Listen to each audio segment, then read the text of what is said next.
Good afternoon, ladies and gentlemen. Nice to see you all here. Obviously, you know who Tutankhamun is.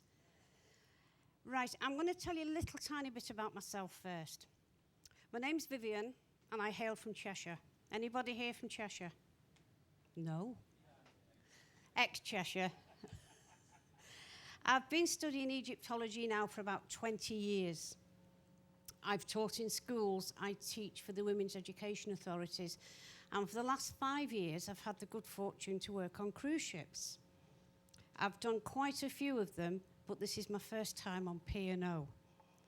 So give me a good report, please, and then they'll ask me back.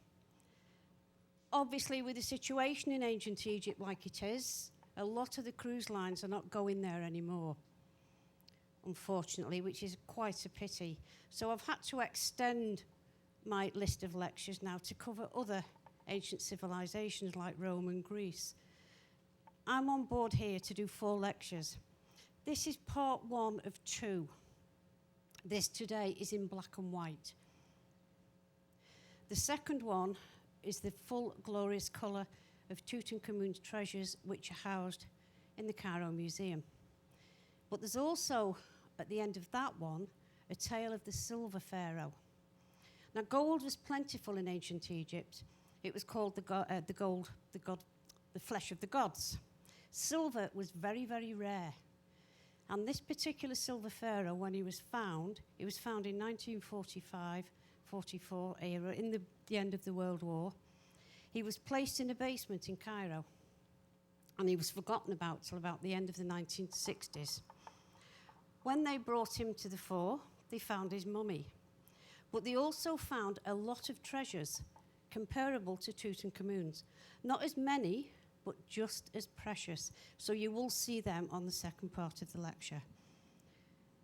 Through a lot of my studies, I actually had the good fortune to work in the Cairo Museum. I lived in Cairo for about 4 or 5 months and worked with Dr. Zawi Hawass. So I have had an awful lot of hands-on experience. Howard Carter, Lord Carnarvon and Tutankhamun were one of my favourite eras, the 18th dynasty. This, as you can see, is my baby. He doesn't like me working. I also collect ancient relics, and my ancient relics just walk that way. He's banned. I've had him now for nearly 50 years. It's time for a change. So anyway, now we'll start without further ado. Howard Carter, have most of you heard of him? He was born on the 9th of May in 1874 in the small town of Kensington. Anybody from Kensington? No. His father was an artist, and he painted portraits of the farmers' families, their animals, and consequently Howard sat at his side and he learned to become an artist. But he was a very sickly child, and he was sent away from about the age of 5 to live with 2 aunts. He never went to school. His aunts actually self-taught him. But he carried on his art. When he was 17, a family friend, Lady Amherst, said she was going to Alexandria. Would he like to accompany her? And of course, he jumped at the chance. He went to Alexandria, and like me, he fell in love with ancient Egypt. Or with the history of ancient Egypt, not ancient Egypt. And archaeology became his passion and his life's work. This is the most, shall we say, picture that most people see of him. He trained under Sir Flinders Petrie, and he had a job as a tracer. And a tracer was somebody who went out and copied all the hieroglyphs off the walls, the tombs, at the temples. This is just a few of his portraits that he did. This at the bottom is the female pharaoh Hatshepsut. Has anybody heard of the female pharaoh? Yes? A few of you. I might possibly be doing a lecture on her on the last sea day. I'm not quite sure yet. But these are just some of the drawings that he did. The owl is a representation of the letter M in hieroglyphs. The cat, as you know, you saw before, the Egyptians worshipped the cat and the cat goddess was Bastet. What he was well known for, in 1915, he found KV 55. Now, King's Valley, KV is the King's Valley. And inside he found a sarcophagi, which is now in the Cairo Museum. But it had been defaced. A lot of it's been etched away, and the cartouche, which is the name in the rope, has gone. They do think it belonged to Akhenaten. Anybody heard of Akhenaten? Tutankhamun's father. We'll hear more about him on the next lecture. There's no physical evidence, there's no physical proof. They've put 2 and 2 together and come up with 6. This is what it looks like when you see it in the museum. As you can see, the cartouche is missing. So they have no name on this sarcophagi. We know it's royalty because he has a royal beard. He's also got his hands crossed in the royal position. He also spent 6 years tracing the walls. Does anybody know where this is? Hatshepsut's temple at Delabare. So we had a good 6 years copying the paintings on the wall of this fabulous building. But we still hadn't had an inkling of Tutankhamun's tomb, but we have this gentleman here, an American lawyer, Theodore Davis. Now, he held the rights to the King's Valley for excavating. And he said, that's it, there's nothing left in this valley. We found everything there is to find. So just remember that, he's give up the rights before we carry on. Another thing that was found was this, the tomb of Tuthmos. This was the first valley tomb. And he was the father of Hatshepsut. And this tomb is built in the shape of a scroll. And as you can see, it's very simple. No fantastic colours like you see in the modern day tombs that we have now. It's black and white, bits of blue and red. And there's the sarcophagi. When it was found, there was no mummy in it. The mummy had disappeared long ago. This is the goddess Isis that sits at either end as a protector. She sat, this is the hieroglyph for gold. A few years later, Lord Carnarvon from Highclere Castle. Lots of money, nothing better to do with them. Do with his time, he wanted something to do as a hobby. He had a nasty crash in Germany, and in those days they said go away to a hot climate to recuperate. He liked fast cars, he liked horse racing, and he'd been up before a judge on many occasions, and the last one was he was speeding past people at 10 miles an hour, and he actually got fined. So he came to Egypt, he met up with Howard Carter. Howard Carter told him about this tomb, KV 62. Of course, he's the financier, puts the money up, they go searching. No luck, they found a few, they found a Mayor of Thebes tomb, but nothing to relate to KV 62. He brought his daughter Evelyn with him. This chair is actually still in the Howard Carter Museum. These are just some of the tombs that they did find. The walls, as you can see, are still painted as like that today. That's Tuthmos, the first tomb that they discovered. That's called a Ushabti. There's Highclere Castle. I have yet to visit. So we'll go back to Theodore Davis. He'd excavated the valley. Everything he said, there's nothing left to find. It's all gone. That's it. So he gave up the rights. Howard Carter heard this, and he pleaded with Lord Carnarvon to buy the rights to dig in the valley. As you can see, this is what it looked like back in the 1920s. Has anybody been recently? It's very commercialised now, isn't it? It's all well laid out and the charm's gone. I mean, been in Egypt over 70 odd times, and it's lost its charm. This is how I liked it before the days they started rebuilding and stopping the flash floods. So here is what they thought was KV62. What Theodore Davis had found, he'd found a few items which he knew there was a tomb there which had been undisturbed, but they couldn't find it. They found this, a faience cup with a cartouche of Tutankhamun.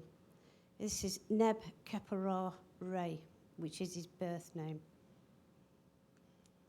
They found funerary jars with funerary equipment, with seals of Tutankhamun and Akhenaten. These collars were found, which, as you can see, when the coffin had been opened, they were around Tutankhamun's neck. Similar items like this. So they've got the cup, they've got the funerary jars. The story of Akhenaten goes, he moved the whole of Thebes to a place called Artatartan, which is Tel El Amarna, to the worship of all the gods, to the worship of one god. Tutankhamun, to appease the priests when his father died and he came to power, came back to Thebes, which is modern-day Luxor. Of course, he brought back all this funerary equipment, and this is where it has all been found in a little cache. Now, that's all they found, and a piece of gold foil. So they found the faience jar.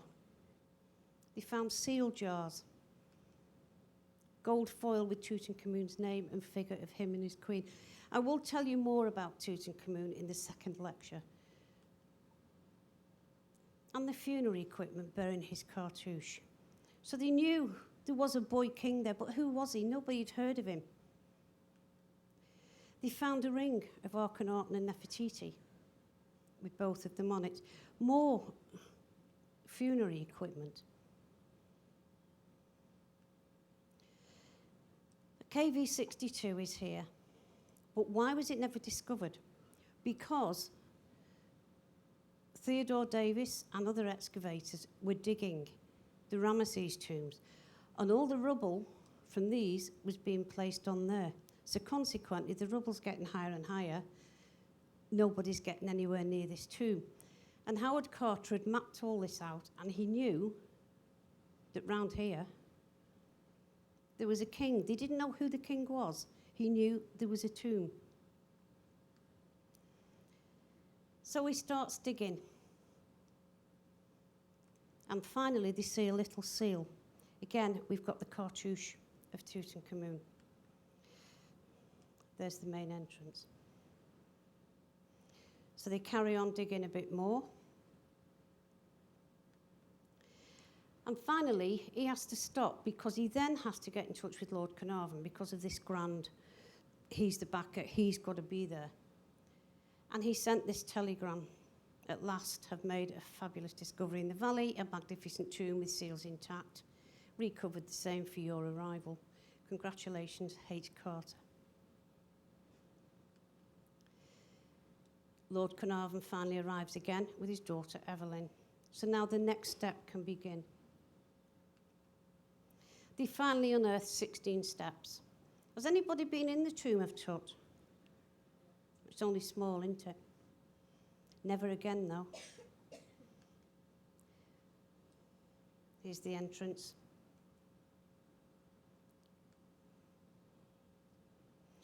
It's not very clear, this, unfortunately, but it's the only one I can find. Here, again, we have the cartouche of Tutankhamun. So he knows he's on the right track of this Tutankhamun. At this point, he doesn't know who he is.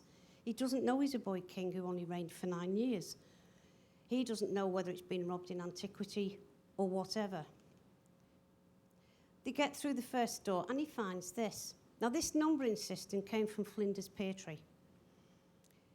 If you find an object, the first thing you do, you pick it up and you move it. You have lost its provenance.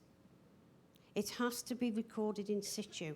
And this is what Flinders Petrie taught him, this systematic system of whenever he finds anything, he numbers it, where it was, and photographs or draws it. So you have got record of what it is and where it was. And this was at the main entrance. So that is a wicker basket and bits and pieces of straw. They finally get through the sealed doorway, and Howard Carter breaks the hole. But of course, he can't see anything, it's dark. He's got an iron rod and he's poking around and there's nothing there. So he then gets a candle. And of course, Lord Carnarvon's behind him and he's in a hurry. What can you see? And this is what Howard Carter said, those famous words. Wonderful things, the glint of gold everywhere, statues.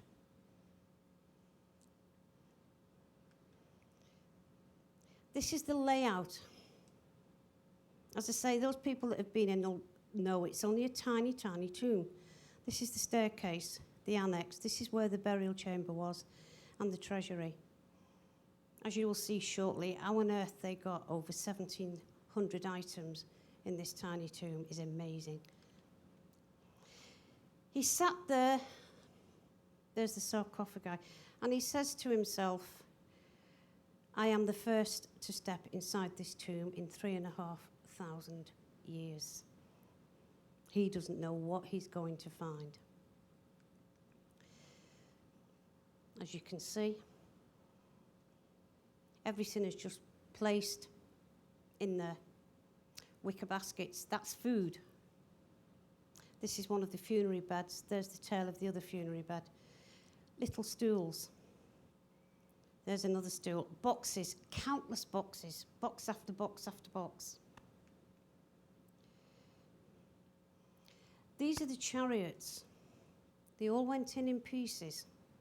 Now, there's a new theory arisen between Egyptologists on this as to whether the wheels were deliberately damaged so Tutankhamun would fall off his chariot and be killed.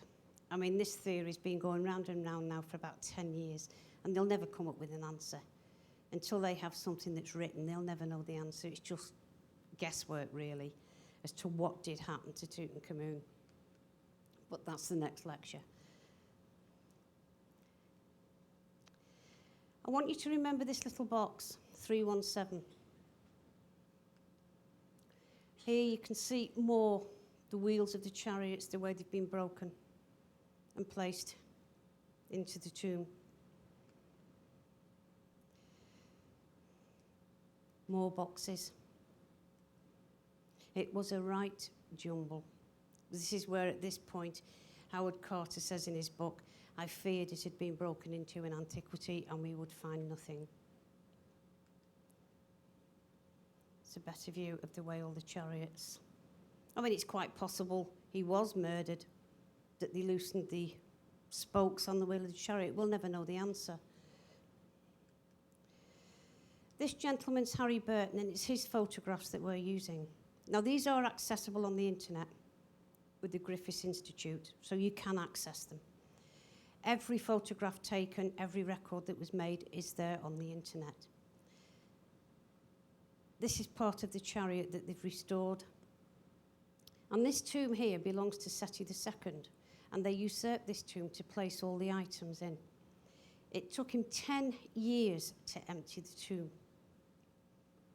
There's more bits and pieces, the axles of the chariots. There's one of the wheels. The little mannequin of Tutankhamun. This is him as a young man. But remember, they still haven't got through to the burial chamber. He still doesn't know if he's got him. That's a better view of the mannequin. But you can see the mould along here, which is what's happening to the tomb at this moment in time. All these boxes, absolutely full of gold, jewels, everything you could imagine was in these boxes. Who put it in there? Why? He was only a boy king. There was nothing known about this young man. I mean, normally this lecture is a lot longer, but obviously I've had to cut it down. This box here, box 21, took 3 weeks to empty and record. Scarabs, gold collars, pectorals. some of the beds. Why you'd need so many beds in the afterlife is unbelievable. This is the head of one of the beds. They look nothing at the moment in black and white until you actually see them in colour. Hunting bows. There was about 15 in the tomb. He was a great hunter, Tutankhamun. These are a couple of boomerangs, throwing sticks. When he got in, Howard Carter found this. And at this point, he crawled through. And he says in his book, not an inch was left undisturbed. There was necklaces, there was beads, there was baskets, everything. So obviously it had been broken into in antiquity.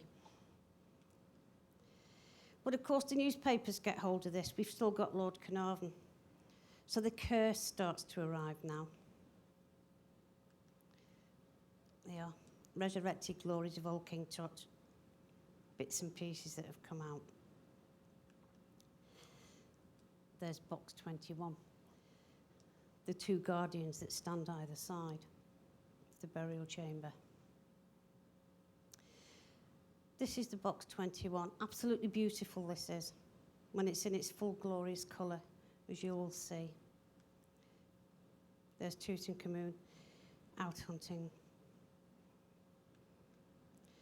This was found in box 21. Pair of flip-flops. Would you believe we didn't invent flip-flops? They did. This is a gold ceremonial robe. These are gold sequins, and this is gold thread. These are more flip-flops that were found in the tomb here, and they're decorated ones.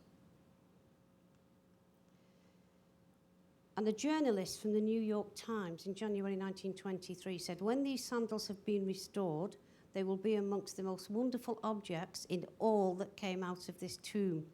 I fully expect that in a few years' time, we shall see our smartest ladies wearing footgear, more or less resembling and absolutely inspired by these wonderful things. What do we wear today, ladies? Flip-flops. This is the head of the ceremonial robe. There he is. He's got silver claws. Beautiful, this. Now, this is the only colour one that's here, because this is in the Metropolitan Museum in New York, and I had to get permission to show you this, because it's not on display. There's the cartouche. Now, this is solid gold. And this nose and his horns are lapis lazuli. The two guardians. Howard Carter didn't like these guardians. He was very nervous of them. There they are, guarding the entrance to the burial chamber. There he is. He's broke through this wall. These are the guardians. He's covered up with wood because he doesn't like them staring at him.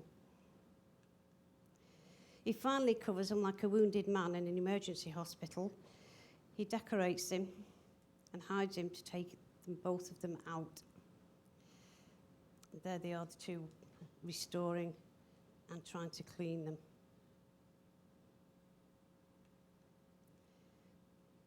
There's another view of him clearing all the rubble. He did a lot of the work himself. He didn't sit there while other people did it. He did actually get, because he was so methodical, he wanted to make sure everything was perfect. There they're lifting the lid off the first shrine. And he says in his book, there was very little room to move. We nipped our heads, our fingers, and squeezed in and out like weasels and worked in all kinds of embarrassing positions. So the people that have been in the tomb can imagine how they worked. There's the lid of the first shrine being removed. And that is the first shrine. And he says again, when I drew back those ebony bolts of the great shrine, the door swung back as if only closed yesterday. You can see a bit of the wall here of Tutankhamun's tomb. This is the blue war crown, and this is Ai, who was the successor to Tutankhamun. There's the boats.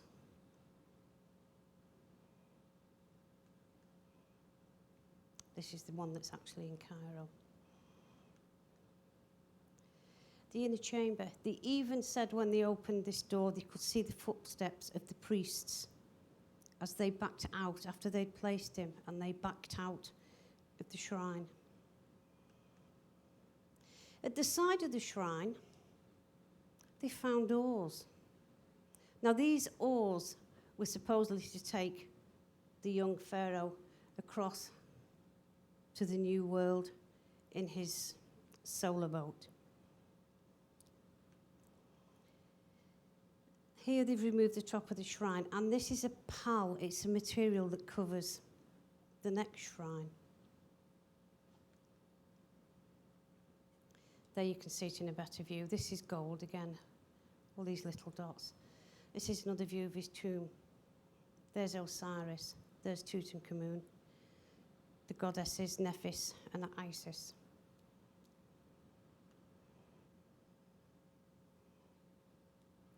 There we have I performing the opening of the mouth ceremony, which makes him the next pharaoh. But it's quite a story which I'm not going to go into. If you want more information, I will explain it to you if you see me around the ship. There he is. He's found the second shrine. But remember, he still doesn't know if Tut's body's in there. He still doesn't know if there's anything else left in there. And we still have Lord Carnarvon at this point. Finally, we get to this one, and there's the seal of Tutankhamun. Now, at this point, Lord Carnarvon is ill. He had a mosquito bite, and he'd shaved himself, and he finally got blood poisoning. And he was taken to Cairo, where eventually he died. Now, they do say, when he died, all the lights in Cairo went out. And his dog, Susie, stood up and howled and dropped dead at Highclere Castle. But of course, scientists again have come round and they've expelled all those ideas and they've put the scientific mind to it. I'd rather have the story that all the lights went out and his dog died. You can see the decorations on the shrine doors. This is the white and the red crown of Upper and Lower Egypt. There's the goddess Isis, the protector goddess, and there's Osiris, god of the underworld. There's Tutankhamun, the royal beard. But you can see the detail on it. And this is just the second shrine. Remember, we haven't got any further than this yet. And that's the second shrine. I will give you all the sizes and dimensions on the next one. More detail. This is Khnum, the ram-headed god. They had 740 gods in total in ancient Egypt, and they worshipped all of them. There's the young Tutankhamun wearing the white and red crown of Upper and Lower Egypt. There's the winged goddesses, the protector goddesses.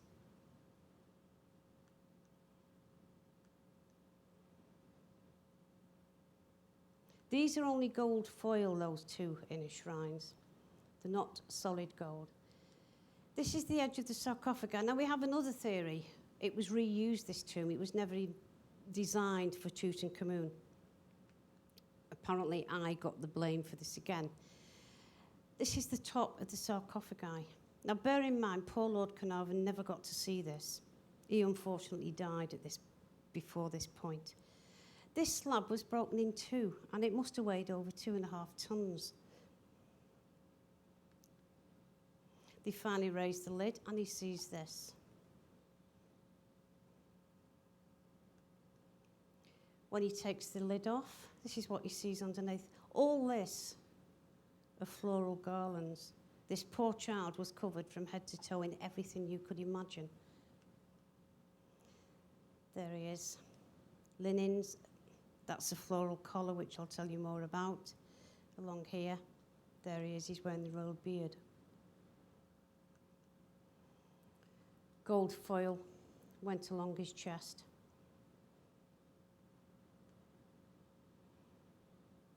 Clearer views of all this.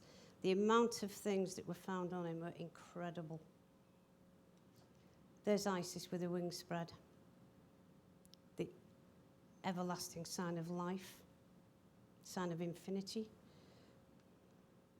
That's a clearer view. There's his cartouche, Nebuchadnezzar.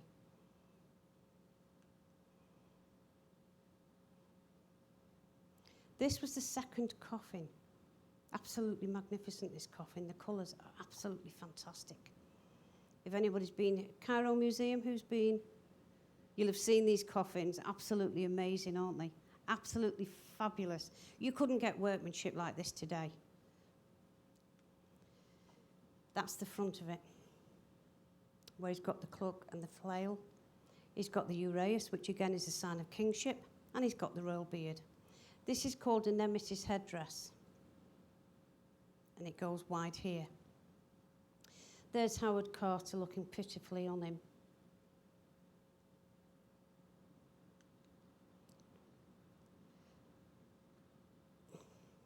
This is where the curse starts to arrive.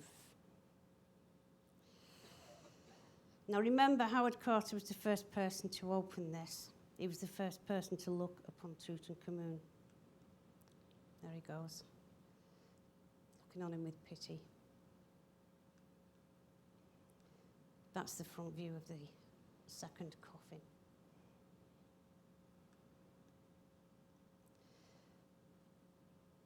That's the one that he's in now. He's still in the Valley of the Kings, in this tomb, in that coffin. Imagine if that had broke as they're trying to lift it out of the sarcophagi. I'd love to have been there. This is how it was.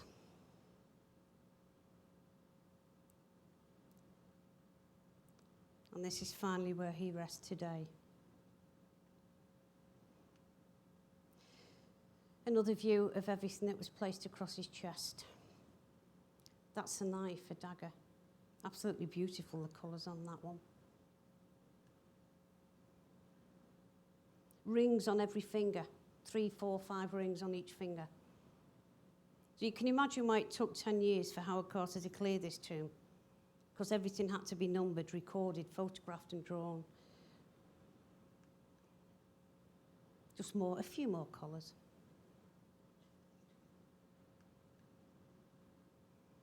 The fabulous petrel.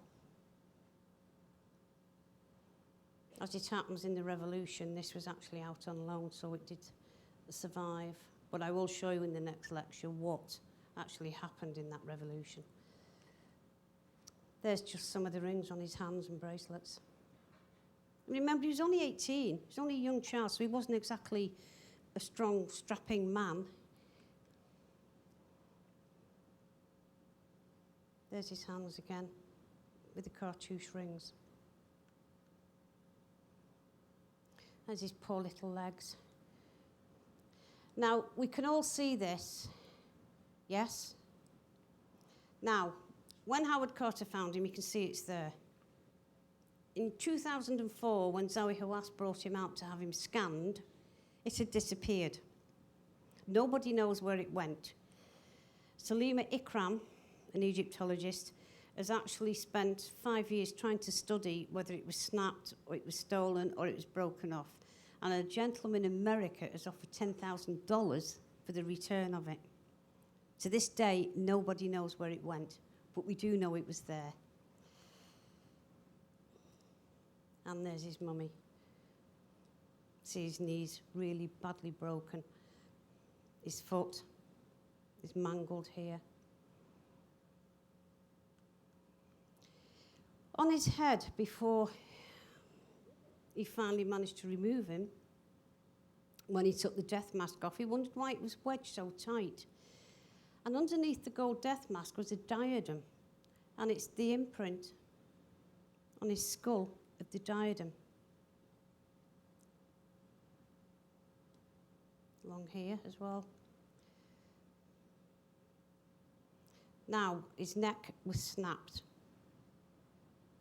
And it was snapped by a gentleman called Thomas Derry, who was one of the lab workers. And what happened, to get through to Tutankhamun, he heated a knife, scalpel, and went straight through the bandages. And in doing so, he broke the back of his head, and his head came off. He also broke one of his vertebrae, so he was not in full when he was found later on. Here we have Anubis, who's the god of mummification, and this is what Howard Carter saw as he went through to this section, to the treasury.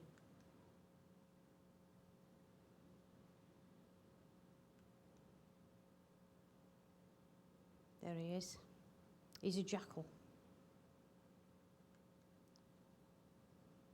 Beautiful creature. He's actually in the Cairo Museum. And all these garlands were all around his neck, and they were still in more or less good condition. Very skinny, very bony. And underneath here, the lid moves, and the shroud that was found over him is actually inside there. And it was protecting this, the shrine. We have the 4 goddesses round the side. And what was in the shrine?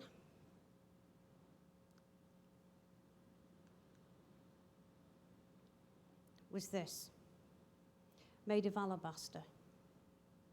When Howard Carter removed the lid, he saw these. And these are called canopic jars. And when a pharaoh is mummified, there are 4 organs that are taken out of the body: the stomach, the intestines, the liver, and the lungs. The heart is left in, and it's left in for a reason. They were placed in these jars, and they were mummified. So in the afterlife, when Tut came back to life, he had his organs, or so the Egyptians thought these were major organs. The brain, they mushed, and they put out through the nose. That's just one of the stoppers of one jar. There they are, carrying the shrine, the canopic jars. There's Howard Carter, the side. The golden throne, there's Tutankhamun, and there's his wife, Ankhesenaten, his half-sister. She was about 11 when they married. He would have been 8 or 9. The little coffinettes that were found inside the tomb. Remember, I told you to remember box 317. The flip-flops, the gold ones, which were on his toes, and gold toe caps. You can see this is the death mask, the gold death mask. A few more rings that were found wrapped up in bandages and placed in the coffin. Candlestick holders, like incense. A rush basket. This was his favourite box, this one. And here we have his coronation name. We have T, a T, and an U. So we have Tut, we have an Ankh, and we have Amun. And this is life, health, and stability. And again, there was everything you could imagine inside this box. Jewels, all sorts. Too numerous to mention. This was the colour I showed you. When you see this in full colour, it will actually, we had Percy Newberry, who could actually tell the month that Tutankhamun died, because all these are seeds. And he worked out from the seeds in the ancient times, and he actually comes up with the month that Tutankhamun died. This is the diadem. You saw the imprint on his skull. This fan, beautiful fan. Writing kits. Mirrors. This was the only bust they have of Tutankhamun as a young boy. And unfortunately, when they brought it back to Cairo, they tried to preserve it. And what they used here, the resin, as it dried, it cracked it further. And when you actually see it now in the Cairo Museum, it's quite a large gash. Ostrich feather fan, the most famous fan This is ivory along here. There's quite a sad story to this, but that's in the next one. They look like little wizened old men. We have Ptah, the god of Memphis. The god, or tomb. We've got Tutankhamun there, out with his hunting stick. These were found in all these boxes. He's on a panther here. Just a couple of walking sticks. There was 100 found in the tomb, and each one had the head of an enemy, so as he walked on the walking stick, he crushed the enemy underneath. This was a sunshade. The canopy is in this box, which is in the Cairo Museum. More little figures, Tutankhamun. This is a wooden one. More chairs.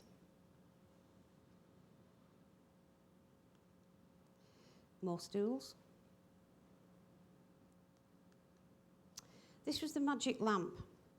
And what this lamp was, of a night time, him and Ankhesenaten would sit, put a wick through here with oil, and as it lit, you would see the two of them together. Perfume jars. These are beautiful. These are in lapis lazuli and gold. This is my favourite, his makeup jar. Alabaster with its little pink tongue, which you'll see in the next one. More perfume jars. His loincloth, gloves, flip-flops, and a couple of musical trumpets. Just a few daggers. So this was a plan of what was found. So we've got the staircase. In the passage, there were 34 items. The antechamber, 700. Annex, 2,000. Burial chamber, 300. And the treasury, 500.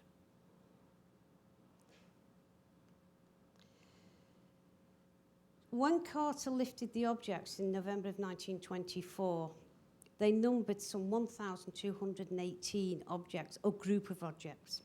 And according to the terms of Lord Carnarvon's will, the antiquities, should his wife choose to dispose of them, should be offered to the nation.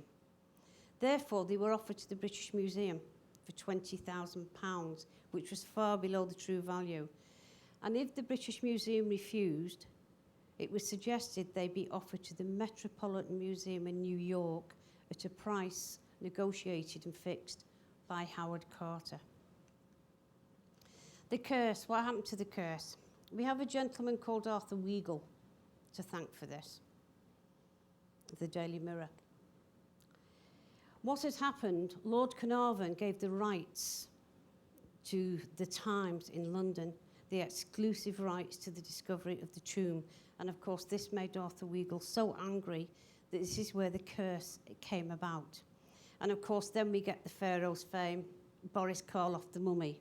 We have the mummy returns. You know the usual mummy stories where he gets up and walks around. And this is where the curse came from. Of the 10 major diggers, 2 were alive 40 years later. 5 lived an average of 20 years after opening the tomb. And despite the story, it still lives on. The film Downton Abbey was made at Highclere Castle. And one of the principal actors had said 2 of the actresses had both fallen and broken the wrist in exactly the same place. Is the curse following them, even to Highclere Castle? What happened to Howard Carter? The world's most famous archaeologist. He gave us such a fantastic treasure trove. And this is it. That's all that's left of him. He never even got knighted. And that's where he's buried, in Putney Cemetery in London. They used to have a festival every year, but obviously over the years it's all died away. And that's all that's left of Tutankhamun, discoverer of the tomb of Tutankhamun in 1922. Otto Scharden, 2004, discovered KV63, a direct link from Tutankhamun's tomb. And they thought, have we found his mother? Have we found his wife? Unfortunately, all that was in there was funerary equipment. There was no bodies, there was nothing to tell us. They just found some jars with seals of the 18th dynasty. But poor Otto discovered this in the June. In the November, he had a heart attack. So make up your own mind on that one. But of course, we've had the revolution since then, haven't we, and all this, so there's not a lot of digging goes on at the moment. This was found, a gold infant coffin in KV 63. Nothing in it, it was empty, but it was pure gold. Box 317. Inside the tomb, and Howard Carter brought these out, and they've opened them and examined them, there were two little girls, and they were the fetuses. One was mummified and one wasn't. And they've done the DNA testing, and they did belong to Tutankhamun and Akhenaten. So they did have children, but unfortunately they never ever survived. These two little girls are actually in Cairo University Hospital. They've never been on public display, and they never will be on public display. They've been locked away for eternity. Along with, I'm afraid, Tutankhamun. Now, if we ever get the chance to go back again to Egypt, hopefully, you're not going to be able to get in the tomb of Tutankhamun. You're not going to be able to see Tutankhamun, which you will see on the next lecture. They've sealed it up, and it will never be open to the public again. They have now made a replica tomb, and the tomb is placed at the side of the Howard Carter Museum, and this is the replica of Tutankhamun's body. Now, I don't personally think it'll work. If you're going to go to Egypt, you're going to want to go and see the real thing. You're not going to want to see a replica. But we'll have to see how it goes. They're doing this to try and get tourism back again.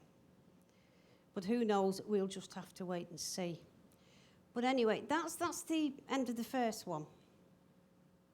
I hope you've enjoyed it. As I say, I do only have 45 minutes to do this, so I have to cut it down. The second part is the next seed day at the same time, but you're going to have everything in colour. And you will see the absolute magnificence of these treasures that were found. If you've any questions, anything all you want to ask me, please do. And if you want, I've brought you a timeline of ancient Egypt. If you want one, by all means, come and take one. That's not a problem. And it'll give you the complete timeline of ancient Egypt. So I hope you've enjoyed that. Thank you for listening. And I hope to see you at the next one. Thank you.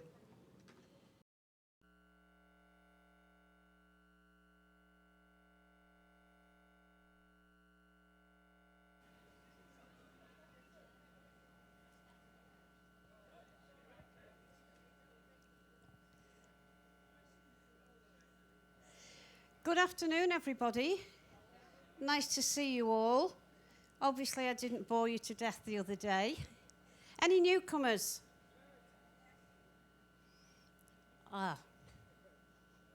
You'll have to catch up. Now, can everybody see me? Because I got told the other day all they could see was a head behind the computer. So I'm going to ask Dusty, can I borrow a wig next time so you can see a bit more? So I will move in and out, honestly. Right. Okay, the other day I did the first part of this lecture of Howard Carter, Lord Carnarvon, and the discovery of Tutankhamun's tomb. You did actually see black and white photographs, which were very boring and very plain and nothing like what you're going to see today.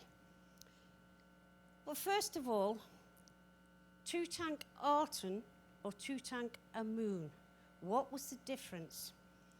This gentleman here is Akhenaten, and he is the father of Tutankhamun or Tutankhaten. There he is.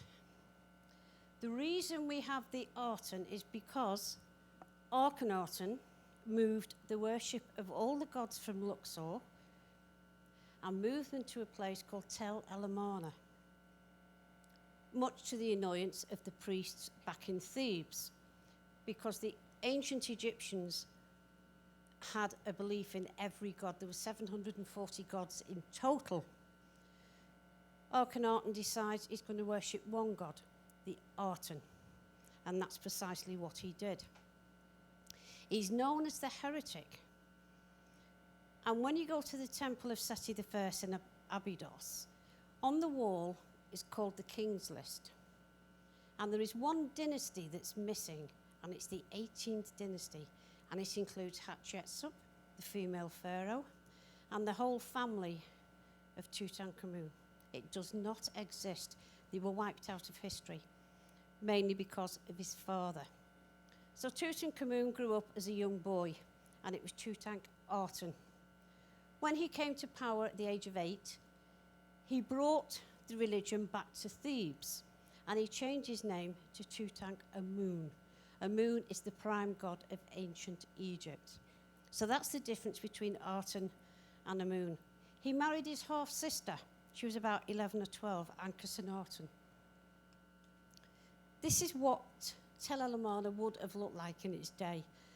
The Nile came right up in those days to the pyramids, to Karnak Temple, to Luxor Temple, and to the Valley of the Kings and the Queens.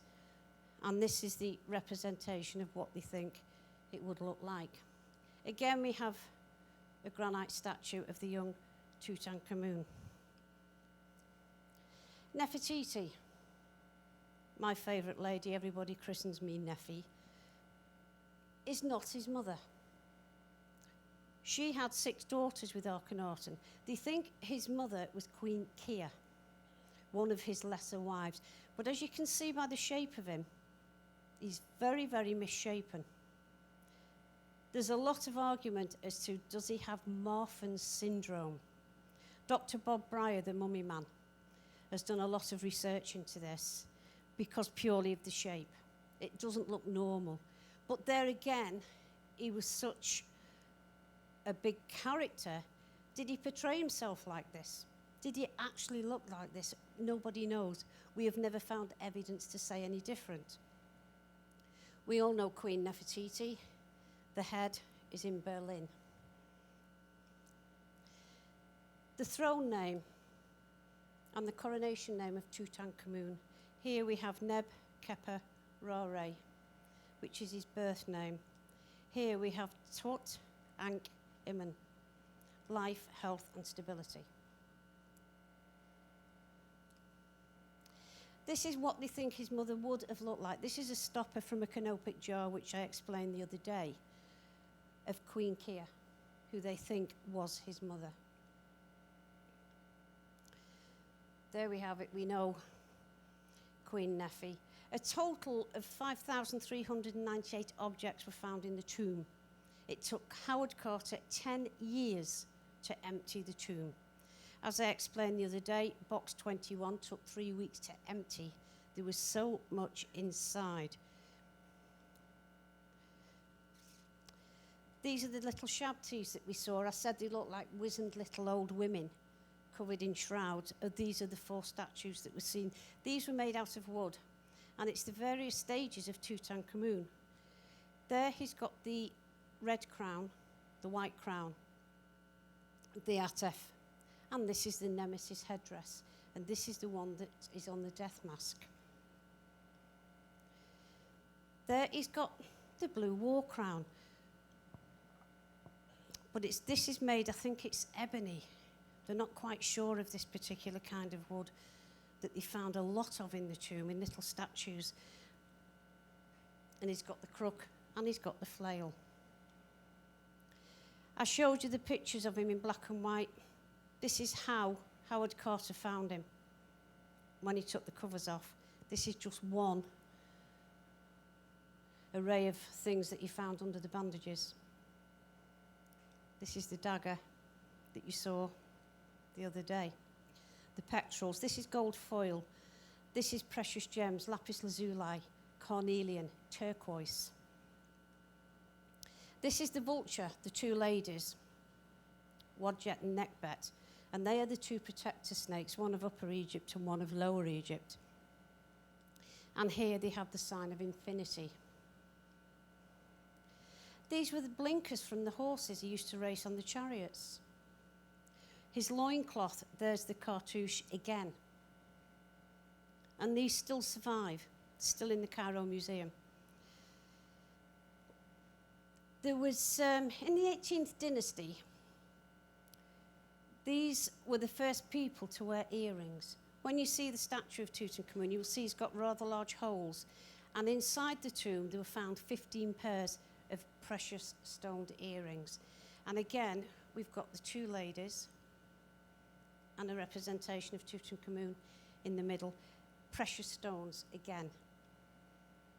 This is the sunshade I showed you, his canopy that went with him wherever he went.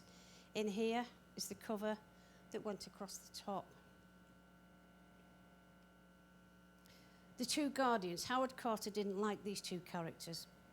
He boarded them up as they broke into the burial chamber. These were supposed to be a representation of Tutankhamun to guard the tomb. They now stand either side of Tut's room in the Cairo Museum.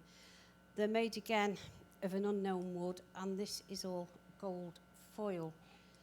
This is a snake, the uraeus, which represents the kingship of Egypt. Just one of the many beds that were found, the funerary beds. All in perfect condition. When you think it's 4,000 years, they're in absolute perfect condition.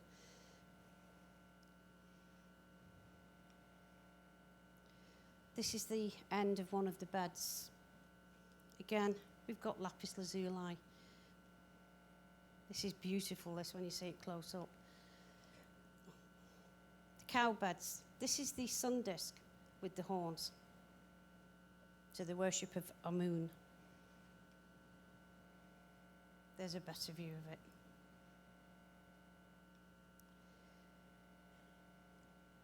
It's another part of the bed. Why you would want so many beds for the afterlife, who knows, to be reborn. It's a better view of the sun disk, the horns. Because the Apis bull in ancient Egypt was revered. It was an actual sacred animal.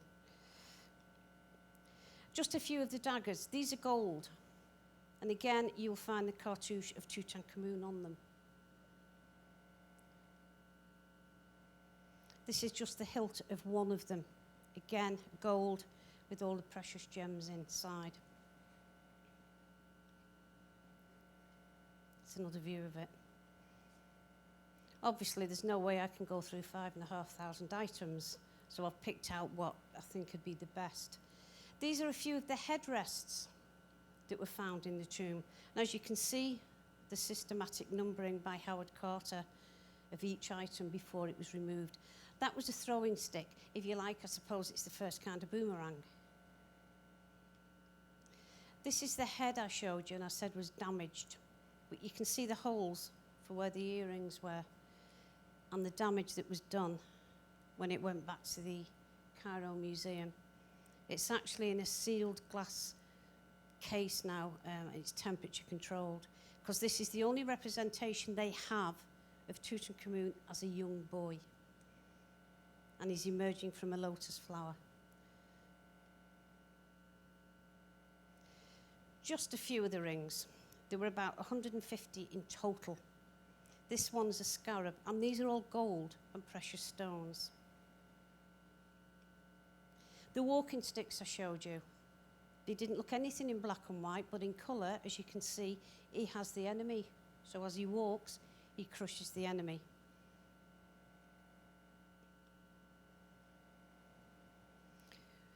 One of many stools that were found in there. Again, this is a representation of a Nubian. Just another stool. I think there's about 90 stools in total. This is the fan that you saw, minus the feathers. There's his cartouche again, and the two ladies, the protectors. You can see again, it's all precious stones and it's gold. Now, there's a very sad story to this one. This is the famous ostrich feather fan. There's the cartouches, and this is ivory. Unfortunately, in the revolution, this got stolen, and to this day, it has never, ever been found. Nobody knows where it's gone. These were a few of the masks. As you can see, the damage that was done. They're beautiful, they were, and when they found them and they actually got them back, they were in pieces. Absolutely destroyed.